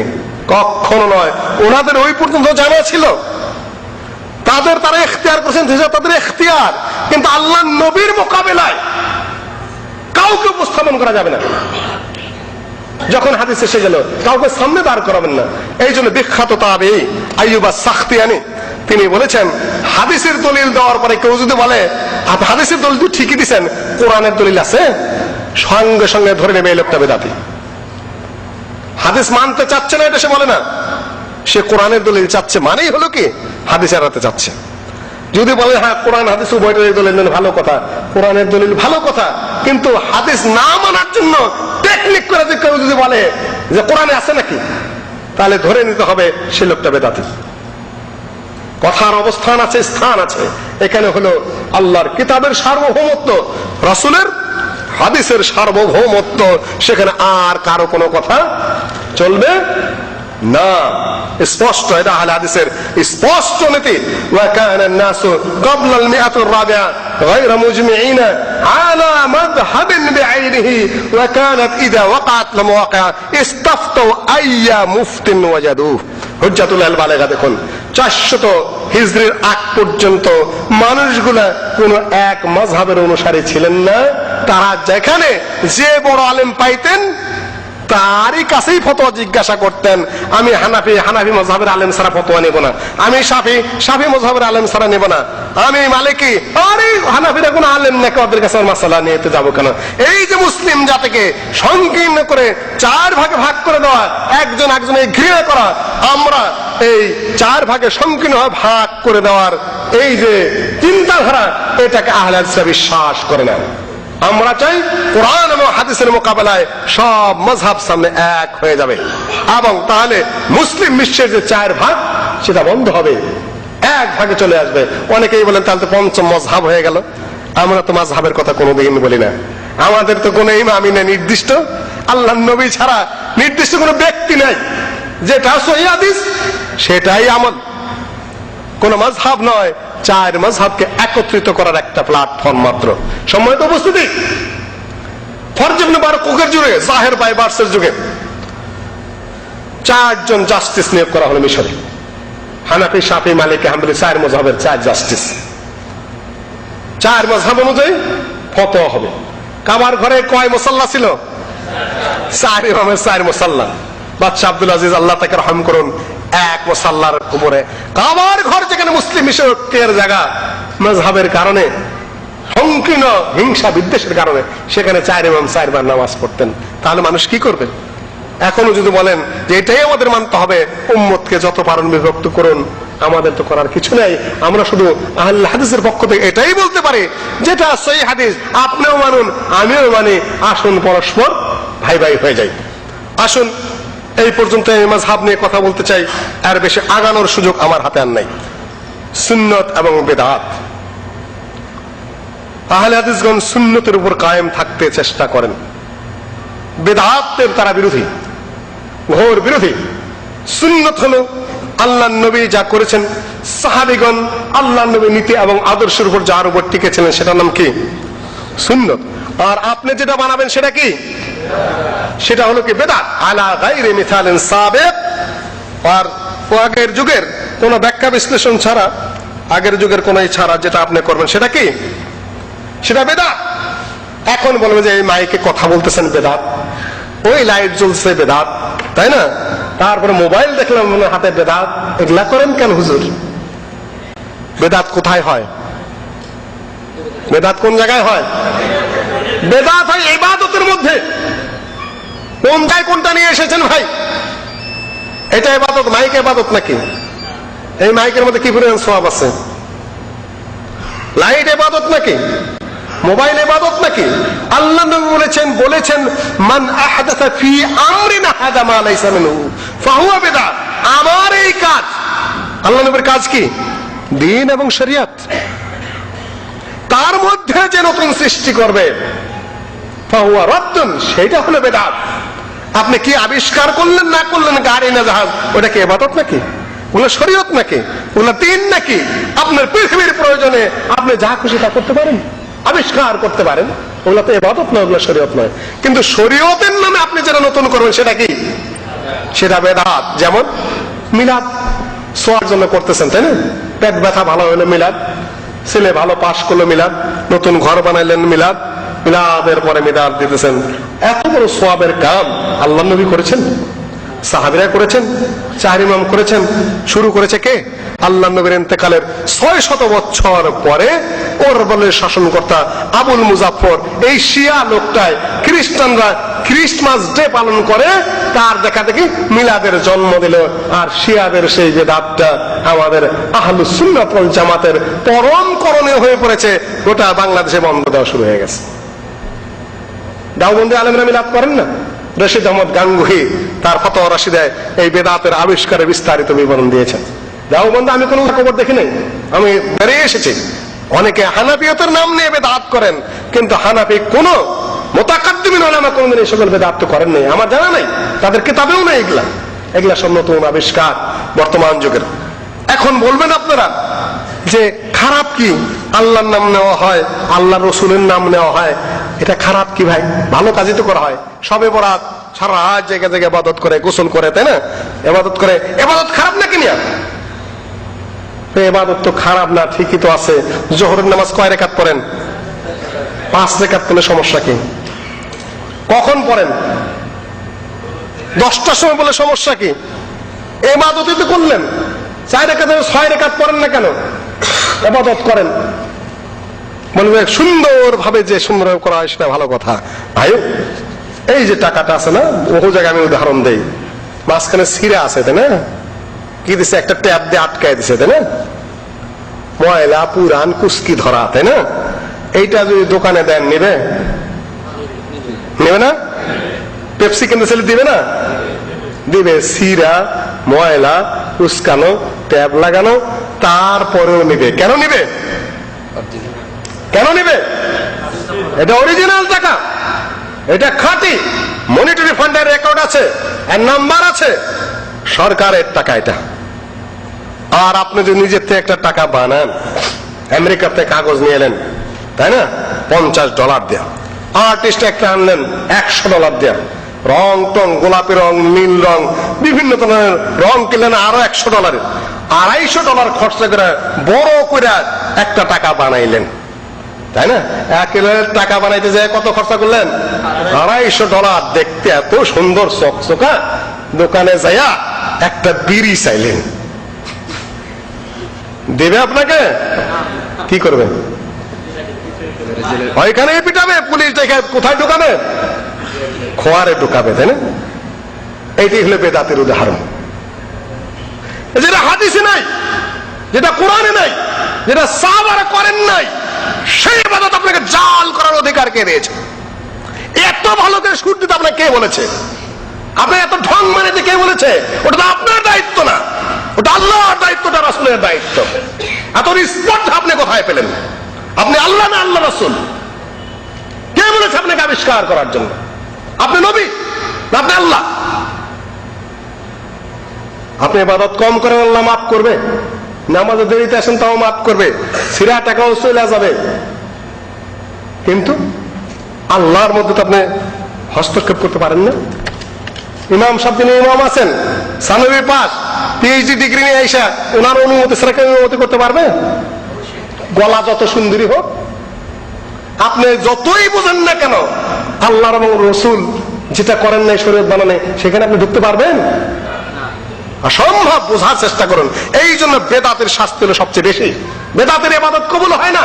সে সীমালঙ্ঘনকারী, সে অহংকারী, সে মুতাকাব্বির, সে আল্লাহ এবং রাসূলের উপর হস্তক্ষেপ করে। কিন্তু সামান্য যাদের পাপ করে, সে পাপের মাপ আছে, বেদাতের জন্য সমস্যা আছে, সে মুতাকাব্বির। সে যতই বুজুর্গের দাবি করুক না কেন, আল্লাহ এবং রাসূলের কাজের মধ্যে সে হস্তক্ষেপ করে। বলে যে সে বলে থাকে, বানায় বানায় যে কত কথা বলে। বুজুর্গ লিখতেছিলেন, মাসি পড়লো এখানে, মাসির যাতে কষ্ট না হয় এই জন্য তিনি কলম ধরে বসে থাকলেন। কতক্ষণ পরে মাসিটা উইরা চলে গেল, বুজুর্গ তারপর ইন্তেকাল করলেন, বুজুর্গ জান্নাতে চলে গেলেন। সবাই মিলে বলে সুবহানাল্লাহ। আরে সুবহানাল্লাহ কোন জায়গায় বললেন? মাসিটা রেস্ট নিতে বসছে না, এমনি বসছে না, ওখানে গুড় ছিল তা আমি জানি? মাসির অন্তরের খবর আমার জানা আছে। আচ্ছা, আর মাসি মারা জায়েজ আছে কি নাই? কষ্টদায়ক প্রাণী, সাপ, বিচ্ছু, ইঁদুর, মশা, মাছি মারা জায়েজ আছে। আর আপনি যদি না মারেন, 2.5 দিন পরে মাছি বাঁচবে? মাছির, মশা মাছের হায়াত কয়দিন? আর উপায়টা থাকলে মানুষের কি উপকারটা করবে? আচ্ছা দেখ, তারপরে উইরা চলে গেল, বুজুর্গ মইরা জান্নাতে চলে গেল। জান্নাতে চলে গেল, আপনারা কোথা থেকে ওহি আসলো এই যুগে? আপনি জানলেন কি করে জান্নাতে গেল? ভুয়া কিসসা কাহিনীতে আহলে হাদিস বিশ্বাস করে না, ফালতু করে আহলে হাদিস বিশ্বাস করে না। কয় কবরে আযাব হইতেছিল, বুজুর্গ কেন ওইখানটা যাওয়া হলো, কবরের আযাব বন্ধ হয়ে গেল। আরে আল্লাহর বান্দা, কবরে আযাব হইতেছিল তুমি জানলা কি করে? তুমি কি আলেমুল গায়েব নাকি? আর বুজুর্গ গেল, কবরের আযাব বন্ধ হয়ে গেল, এটাই বা তুমি বুঝলা কি করে? আর তাই যদি হয়, তাহলে তুমি বুজুর্গকে ওখানে ভাত টাপ দিয়ে খোটাগারে বাইন্দা রাখো কবরস্থানের মধ্যে, কিয়ামত পর্যন্ত আর কবরের মধ্যে আযাব হবে না। কয় সুবহানাল্লাহ। এই যে সুবহানাল্লাহর দল নামছে রে ভাই, সেখানে কোরআনের দলিল নাই, হাদিসের দলিল নাই, খালি আকাবির মুরব্বিয়ান কয়ে গোটা পৃথিবীর মানুষকে অন্য পথে পরিচালিত করছে। কোরআন এবং সহিহ হাদিস ছাড়া শরীয়ত হয়? এখন বলতে প্রচার চালাচ্ছে যে হজের পরে দ্বিতীয় বৃহত্তর মুসলিম অনুষ্ঠান। হজের সাথে কারো কোনো তুলনা আছে? পৃথিবীর 6 কোটি মানুষ যদি কোনো মাঠে একত্রিত হয়, হজের সাথে তার তুলনা চলবে? হজের সাথে কিসের তুলনা? পৃথিবীর কোটি বুজুর্গ যদি এক কথায় একত্রিত হয়, তাহলে বলা যাবে যে নবীর পরে ওনার চেয়ে বুজুর্গ আর নাই। তুলনা করা যাবে? লা হাওলা ওয়ালা কুওয়াতা ইল্লা বিল্লাহিল আলিয়্যিল আযীম। সংযত ভাষায় কথা বলুন। সম্মানিত উপস্থিতি, ঢেলা কুলুকের কত যে ফজিলত দাঁড়িয়েছে। কোরআন হাদিসের দলিল আছে। পানি না পাওয়া গেলে পয়সা থেকে ঢিলা কুলুক আপনি নিতে পারেন। পানি আছে, তারপরে আপনি কোথা থেকে দুনিয়ার ফজিলত বাই করলেন, তারপরে ঢিলা কুলুক ধরে দাঁড়ায় আছেন। আপনিই বলতেছেন যে কি দাঁড়ায় পেশাব করা কি নিষেধ? ঢিলা কুলুক ধরে নিয়ে যখন পেশাব, ওটা কি করতেছেন? পেশাব করতেছে না মধু করতেছে? ফতোয়া তো মিলতে হবে। আপনি বলতেছেন 70 টাকা ফরজ। এই 70 কোন ফরজ তা আমাদের শরীয়তে জানা নাই। আপনি ওখানে কি করতেছেন? সম্মানিত উপস্থিতি, আপনি বলেন যে হায়া শরম থাকতে হবে। মানুষের সামনে কোন জায়গায় হাঁটতে আপনি দাঁড়িয়ে আছেন? এই যে লেফট রাইট করতেছেন, যাইতেছেন আইতেছেন, এটা আওয়াল হায়া ও শুরবাতুম মিনাল ঈমান। শরম হলো ঈমানের কি? ঈমানের অঙ্গ। আপনি কি করতেছেন? শুধু তাই না, কথাও বলতেছেন, একজন একজনের আলাপও করতেছে ওই অবস্থায় দাঁড়ায়। সম্মানিত উপস্থিতি, কি অবস্থা তাই বলেন? বুজুর্গি দলিলের কোনো খবর নাই, একটা চেয়ে আরেকটার কোন সম্পর্ক নাই। তো বলবেন যে পেশাব যে শেষ হয় না? হাদিসে আছে ইস্তানজাহু মিনাল বাউল, পেশাব থেকে পবিত্র হও। ভাই দেহের কয় ভাগ পানি? 4 ভাগের 3 ভাগই পানি। এই পৃথিবীর কতটুকু পানি? 4 ভাগের 3 ভাগই পানি। দেহের সাথে পৃথিবীর মিল আছে। স্যাপ যদি একবার বাইরে শুরু হয় বন্ধ, দেহে পানি আছে 3 ভাগ, থুতু ফেলতেই থাকবেন, আসতেই থাকবে থুতু, কারণ পানি আছে ভিতরে। পেশাব করতে থাকবেন, কুদতেই থাকবেন, মুততেই থাকবেন, কারণ ভিতরে পানি আছে। অস্ত্র ছাড়া আর কিছুই না। আপনি যখন নিজে নিয়ত না করেন, ওপর ওটা বন্ধ হবে না? পেশাবের গোষ্ঠী শেষ করে দিতে হবে, এমন তো বলা হয় না হাদিসে। যদি আপনার আসে, এটা আল্লাহ মাফ করে দেবেন, পানি ছিটে দিয়ে নামাজ পড়বেন, সালাত আদায় হয়ে যাবে। সহিহ হাদিসে বিবরণ আছে। আপনি কত কাহিনী বানাইতে বলছে কি? ওটা বাথরুম শুদ্ধ নষ্ট করে বানাইতেছে, নিরানয় করতে ঘুরতেছেন। আর কি এটা কি অবস্থা? কি দৃশ্যটা কেমন? কাজে দলিলের উপর চলার চেষ্টা করেন। ফাও বুজুর্গিতে, বুজুর্গের খোয়াপে স্বপ্নে বিশ্বাস করেন না। কাজে বুজুর্গের খোয়াপে দেখছেন, এই জন্য এটার উপর আমল করতে হবে। আমি বলি যে বুজুর্গের খোয়াপের উপরেই যদি কোনো কিছু আমল করতে হয়, বুজুর্গের যদি যৌবন বয়সে কোনো স্বপ্ন দোষ হয়ে থাকে, তাহলে তার কি করতে হবে? নিশ্চয়ই তোরা মারতে হবে। কিন্তু বুজুর্গ যা করেছেন সত্যি করেছেন। সম্মানিত বুঝতে, কাজে এই সকল ভুয়া কিসসা কাহিনী তাবিজ কবজ আহলে হাদিসে বিশ্বাস করে না। কোরআন এবং সহিহ হাদিসে স্পষ্ট যা আছে সেটার উপরে তাদের আমল। সুফিবাদ নতুন আবিষ্কার। সুফি আল্লাহ নবী শাহ সুফি নবী সাল্লাল্লাহু আলাইহি ওয়াসাল্লাম নাকি? শাহ সুফি পীরে কামেল হযরত আবু বকর রাদিয়াল্লাহু তাআলা আনহু, পীরে কামেল কুতুবে জামান, তাই না?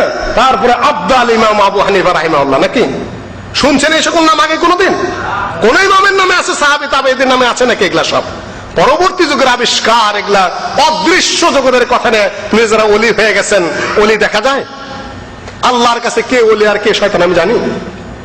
আপনি ফতোয়া দেওয়ার কারা? সে আল্লাহর ওলিও হইতে পারে, দুশমনও হইতে পারে।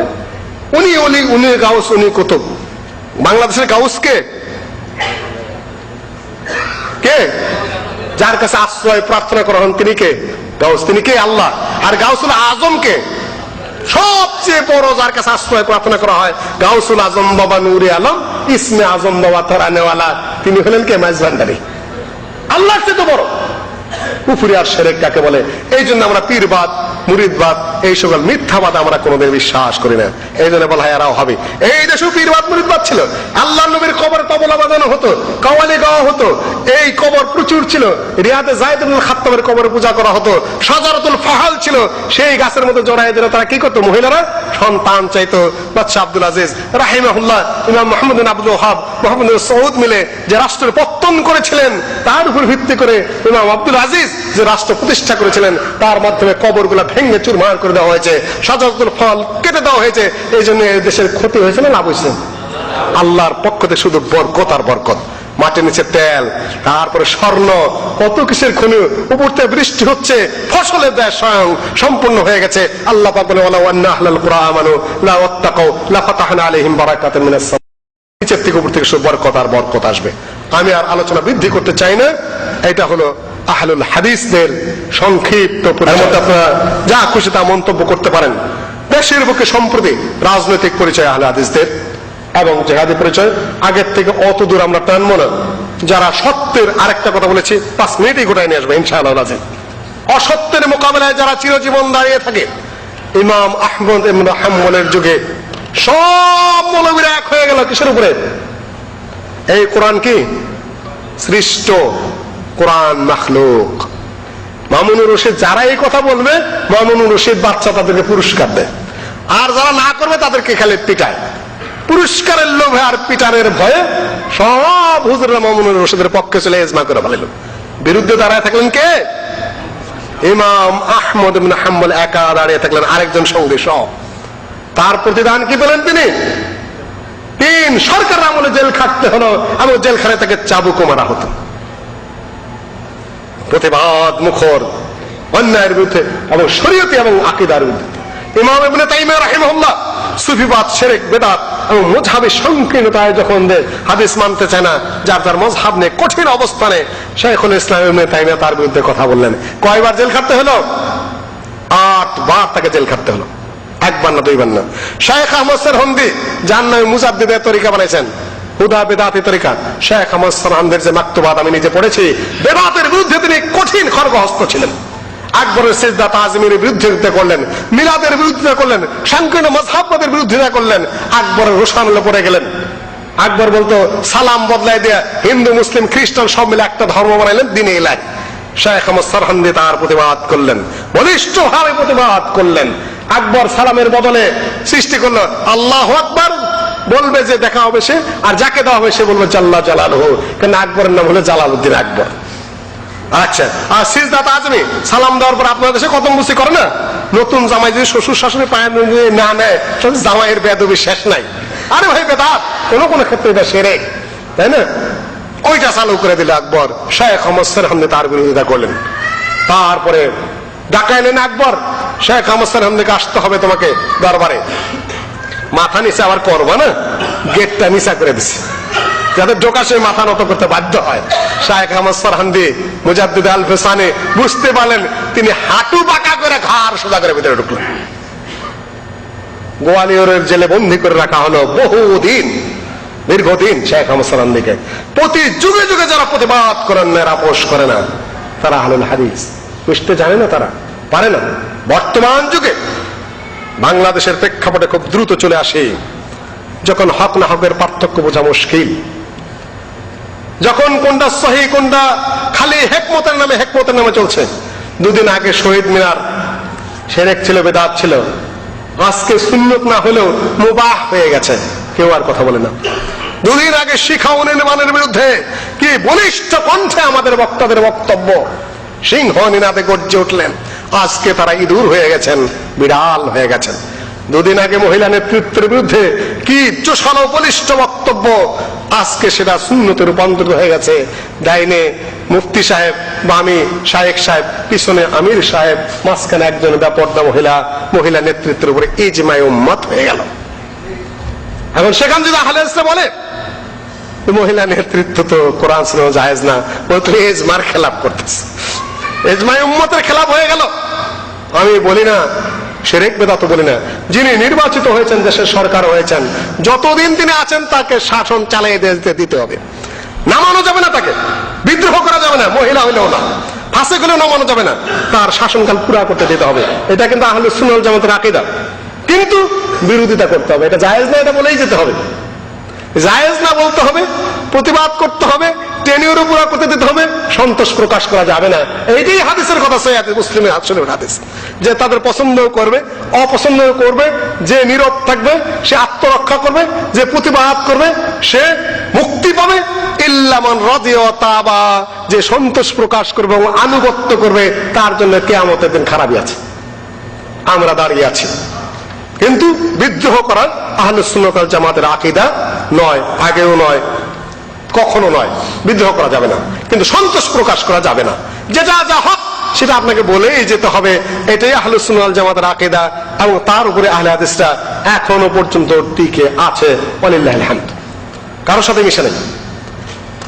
যে অবস্থা চলছে তাতে 5 থেকে 10 বছর পরে কোনটা শিরক, কোনটা তাওহীদ, কোনটা সুন্নাত, কোনটা বেদাত, কোনটা হালাল, কোনটা হারাম, কোনটা জায়েজ, কোনটা না জায়েজ, কোনটা কুসংস্কার, কোনটা সুসংস্কার বোঝার উপায় থাকবে না। এই জন্য আমরা অনুরোধ করতে চাচ্ছিলাম যে ইসলামিক দলগুলো সবাই তাদের নিজস্ব অবস্থানে এক প্ল্যাটফর্মে আসো। হক না হক মিশা ঠিক হবে না, কেন ইসলামের ভালোই খুঁজে পাওয়া যাবে না।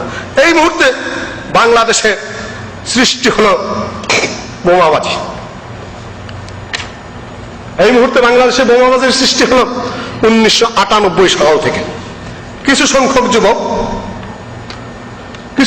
যুবক বনে জঙ্গলে গ্রামে গঞ্জে, তাদের বয়স 13, 14, 15, 16 এই ধরনের, যার লিড দিলেন 2 জন লোক, নাম বলতে চাই না।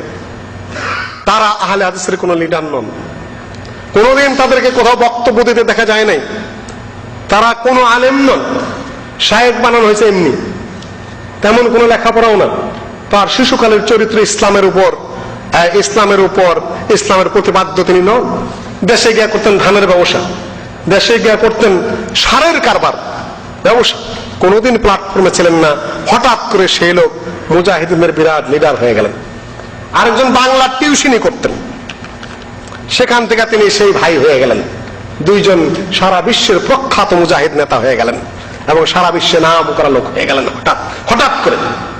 আশ্চর্য ঘটনা, পত্র পত্রিকায় সর্বত্র তারা এমন কভারেজ পেলেন যে আমেরিকার পেছনে বুশ ওইরকম কভারেজ পায় না। 1998 সাল থেকে এই সকল কাহিনী শুরু। উত্তরবঙ্গের চরমপন্থী দমন করার জন্য বেশ কিছু রুই কাতলা এবং দেশের নেতৃস্থানীয় লোকদের ভাই ভাতিজা ও আত্মীয় স্বজনকে যখন হত্যা করা শুরু হলো, বাগমারা, পুঠিয়া, তাহেরপুর এই সকল এলাকাদের রাজশাহীতে, যখন সরকার নিয়ন্ত্রণ নিতে পারছিল না, তখন দেখলো এই গোয়ার গোবিন্দ নির্বোধ ছেলেগুলাকে এদের বিরুদ্ধে লাগালেন তাদের বিরুদ্ধে। তাদেরকে দিবালোকে খুন করা হলো। এরাও খুনি, ওরাও খুনি, 2 খুনির মধ্যে মারামারি হলো। আমাদের নেতৃবৃন্দ তখন বসে বসে চুরুট ফুকালেন। পর্যায়ে আমেরিকা গিয়ে হস্তক্ষেপ করলো সেখানে, কেন এখানে খুনাখুনি হচ্ছে। তখন নিজেদের আত্মরক্ষার জন্য আহলে হাদিসদেরকে ইশারা করে দিলেন কাজটা ডক্টর গালেব করেছে। ঘটনা সংক্ষেপে শুধু এইটুকুই, এর বাইরে কিছু না। বিশ্ববিদ্যালয়ের প্রফেসর, 23টি গ্রন্থের রচয়িতা, ফুল প্রফেসর, পিএইচডি ডিগ্রিধারী, 3.25 কোটি আহলে হাদিসের যিনি নেতৃত্ব করেন, তিনি নাকি খেজুর আলীকে হত্যা করেছেন। রাত্রে 1টায় যায় বগুড়ায় যাত্রা মঞ্চে বোমা মেরেছেন। দক্ষিণবঙ্গের কোটালী পাড়ায় গিয়ে তিনি ডাকাতি করেছেন, আরো কারো করে খুন করেছেন। 70 বছরের বৃদ্ধ আব্দুস সামাদ সালাফি সাহেব নায়েবে আমির, যিনি চেয়ারে বসে নামাজ আদায় করেন, দাঁড়াইতে পারেন না, ঠিক মতো বসতে পারেন না, হার্টের রোগী, সেই নায়েবে আমির সাহেব কোটালী পাড়া যায় ডাকাতি করছে। রাত্রের 1টায় সেই নওগাঁয় যায় বোমা মারছে, কি খেজুর আলী হত্যা করছে, দুনিয়ার নানান্তর মামলা। তাও ধরার পরে রাত্রে অন্ধকারে এই বিরুদ্ধ লোকটাকে ধরে নিয়ে আসা হলো, আর এই সম্মানিত প্রফেসর সাহেবকে ধরে নিয়ে এসে 11টা মামলা দায়ের করা হলো, চুরির, ডাকাতির, খুনের, রাহাজানির, বোমাবাজের, নির্লজ্জ বেহায়াদের কারবার। মানুষের লজ্জা শরম যে না থাকে, কি না করতে পারে। ইমাম ইবনে তাইমিয়াকে 8 বার জেল খাটাইছে, তারা কোনো ভালো মানুষ নাকি? ইমাম আহমদ বিন হাম্বলকে সব মৌলবীদের ফতোয়া জেলখানায় পিটানো হয়েছে, তারা ভালো মানুষ নাকি? ইমাম মালিককে গাধার পিছনে উল্টা করে তুলে তারপরে হাত বেঁধে তারপরে তাকে শহরে ঘুরানো হয়েছে। কারণ কি ছিল? তিনি বলেছিলেন তালাকুল মুকরাহ লাইসা বিশাই। রাজাই বলছে, বাদশাহ বলছে, জবরদস্তি সুন্দরী মহিলাকে তালাক দেওয়া অন্য বিয়ে করতে পারবে কিনা? ইমাম মালিক বলেছেন তালাকুল মুকরাহ লাইসা বিশাই। গাধার পিঠে অপমানকর, লজ্জাকর অবস্থায় তিনি বলছেন আনা মান কানা ইয়ারিফুনি ফায়ারিফুনি ওয়া মান লাম ইয়ারিফনি ফালইয়ারিফনি আনা মালিক ইবনে আনাস ওয়া ক্বাদ উমিরতু আন আকুলা বিজাওয়াজ তালাকুল মুকরাহ ওয়া লা আকুলু বিহি। হে শহরবাসী শুনে নাও, আমার এই শাস্তি আজকে কেন হচ্ছে? উপর থেকে ফরমাইশ এসেছিল আমি যেন বলি জবরদস্তি করে তালাক আদায় করলে তালাক হয়ে যাবে, কিন্তু আমি সরকারের সেই নির্দেশ মানতে পারবো না। আমি বলি তালাকুল মুকরাহিনা হিসাবে সেই জবরদস্তি করে কারো বউ ছাড়াই নিয়ে আসলে সেই তালাক হবে না, এই জন্য আমাকে এই শাস্তি দেওয়া হচ্ছে। আমাদের সেই একই কথা। হযরত ইউসুফ আলাইহিস সালামের বিরুদ্ধে কি অভিযোগ ছিল? জিনার অভিযোগ। রাজার বউ বলে আমার সাথে জিনা করো। ইউসুফ বলে যে আমি পারবো না, দৌড়ে পালানো শুরু করেছে। পিছন দেখতে মহিলা কাপড় টেনে ধরেছে, কাপড় ছিঁড়ে গেছে। ইউসুফ বাইরে হয়ে আসতেই রুমের থেকে রাজা যায় হাজির। এখন বউয়ে পড়ে গেল দারুণ বিপদে। এখন মহিলা কেস ঘুরায়, বলতেছে তোমার জাযা মান আরাদা বিআহলিকা সুআন। হ্যাঁ, দেশের বাচ্চা তো হইছো, ঘরে যেটাকে রাখছো তার চরিত্র জানো, তোমার বউয়ের সাথে খারাপ কাজ করতে আসছিল। ইউসুফ গেছিল না, মহিলাই টেনে ধরছে। কেস চট করে ঘুরে ফেলাইতেছে, যেহেতু স্বামীর সামনে পড়ে গেছে। তখনকার রাজাদের আক্কেল বুদ্ধি ছিল, কারণ তারা ষড়যন্ত্রকারী ছিল না, তারা মিথ্যাচারী ছিলেন না, তারা দুর্নীতিবাজ ছিল না, তাদের একটা কমন সেন্স ছিল। বলে ছেলেটাকে ভালো আমি জানি, ছেলেটা সুন্দর জানি, তার চরিত্র জানি, আমার বউ বললেই তো আমি বিশ্বাস করতে পারি না, আমার একটু তদন্ত করতে হবে। কিন্তু বাংলাদেশের শাসক গোষ্ঠীর আইন বিভাগের, বিচার বিভাগের এতটুকু কমন সেন্স নাই যে 70 বছরের বৃদ্ধ যে চেয়ারে বসে নামাজ আদায় করে তার জন্য আরেক ডিস্ট্রিক্টে বোমা মারা সম্ভবপর নয়, ডাকাতি করার তো প্রশ্নই ওঠে না। কমন সেন্সের অভাব পড়ে গেছে। অধিকাংশ ঘুষখোর, অধিকাংশই হারামখোর, অধিকাংশই মিথ্যাবাদী। পেশা শক্তির বিনিময়ে অনেকজন নেতা হয়েছে। মানুষের মাল চুরি করে যারা খায় তাদের কিসের কমন সেন্স, কিসের বিবেচনা, কিসের বুদ্ধি? ওরাই তো করেছে। আমরা তার জ্বলন্ত সাক্ষী। টিভিতে পরিষ্কার বলেছি, বাংলার বিটিভিতে স্পষ্ট বলেছি, এনটিভিতে স্পষ্ট বলেছি, ঢাকার মহাসম্মেলনে স্পষ্ট বলেছি, রাজশাহীর মহাসম্মেলনে স্পষ্ট বলেছি, গোয়েন্দা বিভাগের কাছে স্পষ্ট বলেছি, মন্ত্রীদের কাছে স্পষ্ট বলেছি, নেতাদের কাছে স্পষ্ট বলেছি, বিচার বিভাগের কাছে স্পষ্ট বলেছি, চ্যালেঞ্জ করেছি। কোন বাপের বেটা প্রমাণ করতে পারো আহলে হাদিসে যে এমবি? কেউ সামনে আসেনি। এখনো চ্যালেঞ্জ করছি, মিথ্যাচার বন্ধ করো। হে ঘুষখোরেরা, হে জুয়াচোরেরা, হে হারামখোরেরা, হে ষড়যন্ত্রকারীরা, বন্ধ করো। ইউসুফ আলাইহিস সালামের বিরুদ্ধে জেনার অভিযোগ বউয়ের কাছ থেকে। তাদের কমন সেন্স ছিল, কিন্তু আমাদের ষড়যন্ত্রকারী নেতাদের এবং পুলিশদের কমন সেন্সও নাই। ধর 70 বছর বিরুদ্ধকে ডাকাতের কাছে তারা ধরতে পারে। মদিনা পাশ প্রবীণ আলেম তিনি। কমন সেন্সে বিবেচনা করতে হবে মানুষের। তারপরে বলল বউ হইতে পারো তুমি, কিন্তু ছেলেটা প্রসঙ্গে আমার ধারণা আছে একটা কমন সেন্স কাজ করছে। আমার একজন যোগ্য ব্যক্তি ফাশাহিদা শাহিদ মিন আহলিহা, ওইখানে একজন বিচক্ষণ লোক বলল যে পরীক্ষা করার পথ আছে। বউ বলছে এই দেখো তাই না, এই দেখো ইউসুফের জামা ছিঁড়া, আমার সাথে ধস্তাধস্তি করতে যায় ইউসুফের জামা ছিঁড়া গেছে, প্রমাণ স্বরূপ দেখাচ্ছে বই। বিচক্ষণ ব্যক্তি বলতেছে ফাইন কানা কামিসু কুদ্দা মিন কুবুলিন ফাসাদাকাত ওয়া ইন কানা কামিসু কুদ্দা মিন দুবুর ফাকাতাবাত।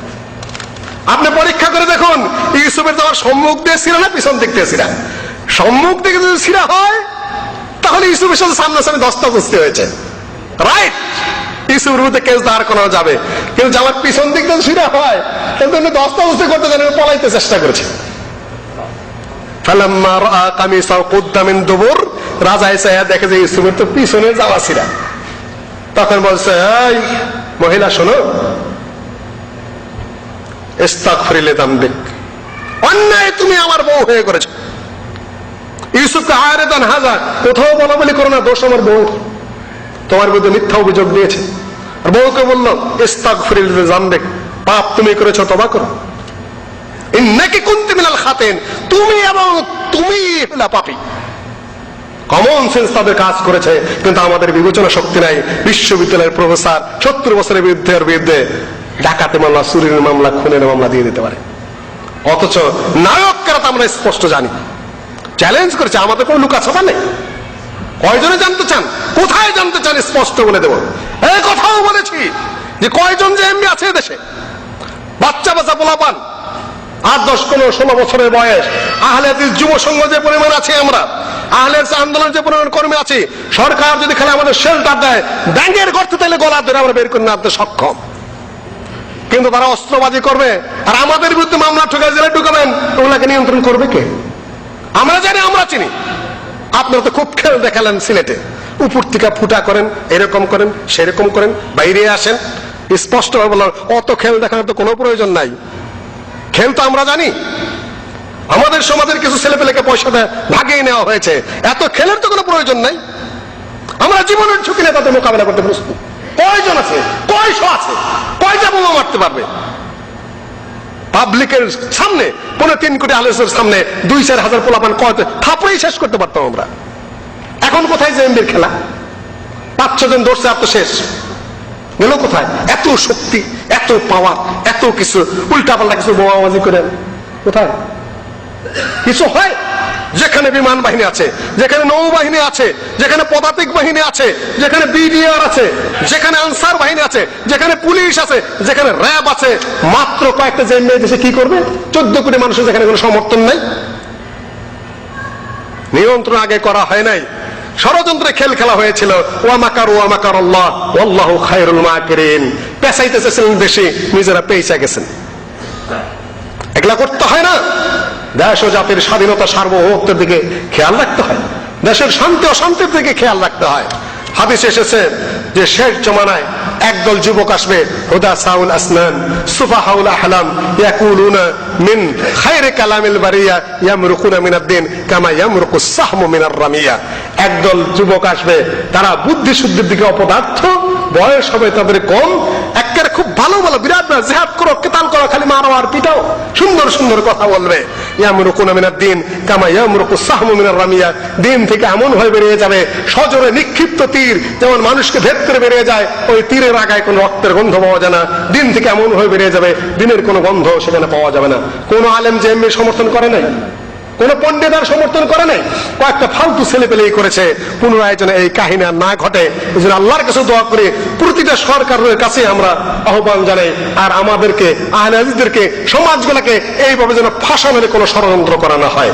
32 জন বন্দী করা হয়েছিল, 27 জনের মুক্তি হয়েছে। একেবারে স্বাভাবিকভাবে আরো 5 জন আছে, আল্লাহ পাক তাদেরকে কবে মুক্তি দিবেন সেই দিন মুছে। আর কিছুই না, কারণ একটাই, সেটা হলো সব দলগুলো এখন আর সত্য কথা বলে না। এ বলে এই দলের কথা, ওই বলে ওই দলের কথা, তার মাঝখানে বলে খালি হেকমত আর হেকমত। এ বিভিন্ন ভাবে বিভ্রান্ত হয়ে পড়েছে। আজকে কোনটা হক না হক সব এক এক ইসলামী দল এক এক দলের সাথে মিশা যায়, কি যে করতেছে তা আল্লাহ ওয়াহদাহু লা শারীকা লাহু ভালো জানে। সেই মুহূর্তে ডক্টর গালেব সহ আহলে হাদিস আন্দোলন কারো সাথে না মিশে মাঝখান দিকে শুধু নসিহতই করছে এবং প্রতিবাদই করছে, সহ্য করতে পারেনি। উপর আল্লাহরাও না, যারা চালায় তো দেশ আমেরিকা, তারাও সন্তুষ্ট হতে পারেনি, সরকারও সন্তুষ্ট হতে পারেনি। কিন্তু তারা ভুল করেছে। 3.5 কোটি আহলে হাদিসের বিশাল ভোট রয়েছে, এই মুহূর্তে যে তারা ভোট দিবে তা না। আবার সরকারের সাথে কিছু এমন আছে যারা সরকারকে কুকর্মে প্রবৃত্তও করেছে, বিভিন্ন কারণে ঘটনা ঘটছে। কিন্তু আপনাদের মধ্যে প্রচার হয়েছে আহলে হাদিস জেএমবি আহলে হাদিস, কোশ্চিন কালো না। ডক্টর আসাদুল্লাহ গালেব একামতের দিন বই লিখেছেন, জেলখানায় যাওয়ার 6 মাস আগে জুন মাসে প্রকাশিত তার 13 পৃষ্ঠা দেবে শুধু এই জেএমবির বিরুদ্ধে লিখেছেন। কেন আমরা বুঝতে পেরেছিলাম জেএমপির উত্থান ঘটনা হচ্ছে ষড়যন্ত্রমূলক হবে, আহলে হাদিসদেরকে মাইর দেওয়ার জন্য কিছু সংঘ ছেলে পেলেদের কুকর্ম করাবে, তারপরে আহলে হাদিসকে মাইর দেবে একটা চরম ভাবে। আমরা বুঝতে পেরেছিলাম কয়েক বছর আগেই। মাঠে ময়দানে বক্তব্য দিয়েছে, সিলেটের বক্তব্য দেখেন, ইঞ্জিনিয়ার্স ইনস্টিটিউটের বক্তব্য দেখেন, এই ঘটনার আগে সাতক্ষীরার বক্তব্য দেখেন, ডক্টর গালেবের একামতের দিন বই দেখেন। এদের বিরুদ্ধে আমাদের প্রতিবাদ সোচ্চার পত্র পত্রিকায় লিখেছে। আত্মাহারিকের সম্পাদনায় জেএমবির বিরুদ্ধে আমরা বলিষ্ঠ কণ্ঠে লিখেছি। কেন দুশ্চিন্তা আমাদের বেশি ছিল, ছেলেপেলের অধিকাংশ আমাদের সমাজের। এদেরকে কুকর্ম করে আমাদেরকে মায়ের দেওয়ার প্ল্যাটফর্ম রচনা করা হচ্ছে, এটা আমরা বুঝতে পেরেছিলাম। কিন্তু তারপরও তাকদীরে ছিল, হয়েছে। ইনশাআল্লাহ আল্লাহ পাক এই বালা দূর করে নেবেন। কিন্তু হক পথে টিকা থাকা যাবে কতক্ষণ, এই জন্য আপনাদের কাছে দোয়া চাচ্ছি। শুধুমাত্র বিভ্রান্তিকর ভুল ধারণা আপনারা দূর করে দেন দয়া করে, এইটুকু শুধু অনুরোধ করবো। আসসালামু আলাইকুম ওয়া রাহমাতুল্লাহি ওয়া বারাকাতুহু।